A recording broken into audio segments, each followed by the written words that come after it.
അച്ഛാ, അവിടെ ബലരാമനങ്ങളും ആന്റിയൊക്കെ അവരീ തകർച്ചയെന്ന് കയറി വരാൻ കുറച്ച് സമയമെടുക്കും. ഒരേ ഒരു മോളെ നഷ്ടപ്പെട്ട അച്ഛനും അമ്മയല്ലേ. അച്ഛാ, യഥാർത്ഥത്തിൽ എന്താ സംഭവിച്ചെന്ന് എന്തെങ്കിലും ഒരു സൂചന തോന്നുന്നുണ്ടോ? അറിയില്ല. മോള് ചെല്ലേ, അമ്മയുടെ അടുത്ത് നിന്നിരിക്കും. പൊയ്ക്കോ.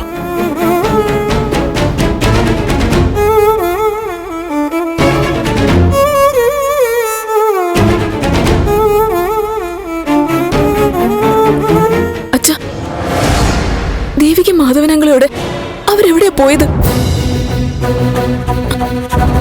ഇവിടുത്തെ സംഭവങ്ങളെ കണ്ടിട്ട് പേടിച്ചെങ്ങോട്ടെങ്കിലും പോയതാണോ? അങ്ങനെയാകാം. ദേവിയുടെ ബന്ധുക്കൾ അടുത്തേക്കോ മറ്റോ പോയതാവാം. പക്ഷെ ഒന്ന് വിളിച്ചിട്ട് കൂടിയില്ല.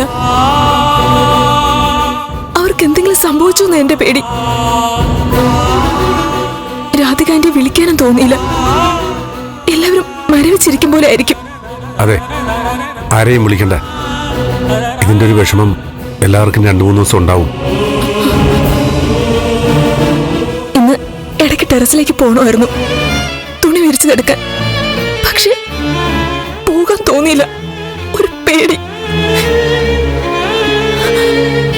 ആരെങ്കിലും കടുങ്കൈ ചെയ്തതാണെങ്കിൽ കണ്ടുപിടിച്ച് തക്ക ശിക്ഷ കൊടുക്കണം. വെറുതെ വിടരുത് ആരായാലും. പോസ്റ്റ്മോർട്ടം റിപ്പോർട്ടൊക്കെ വരട്ടെ.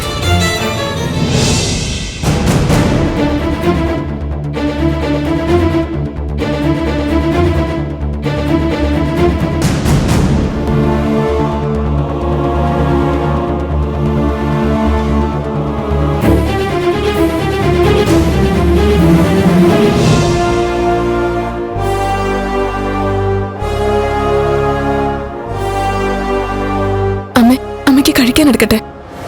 വേണ്ട, നീ ചെന്ന് നന്ദൻ എന്തെങ്കിലും കൊടുക്ക്.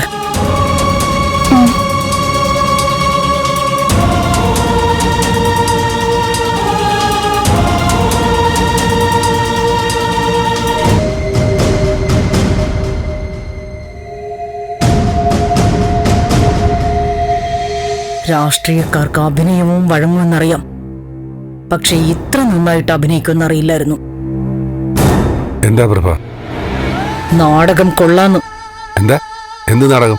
ദേവികയെ രക്ഷിക്കാൻ അച്ഛനും മകനും കൂടി നടത്തുന്ന നാടകം കൊള്ളാന്നു. നാടകം? താൻ എന്താ പറയുന്ന പ്രഭ?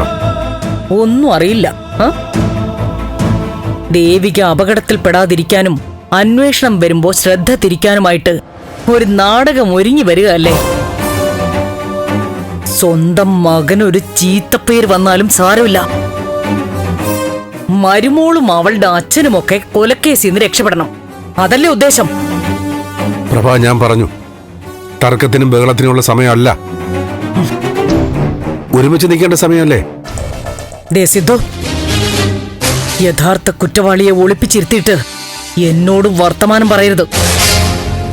ദേവികയും മാധവനുമാണ് മീരെ കൊന്നത്.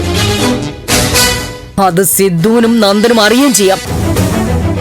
അവരെ ഒളിപ്പിച്ചതും നിങ്ങൾ രണ്ടുപേരും ചേർന്ന.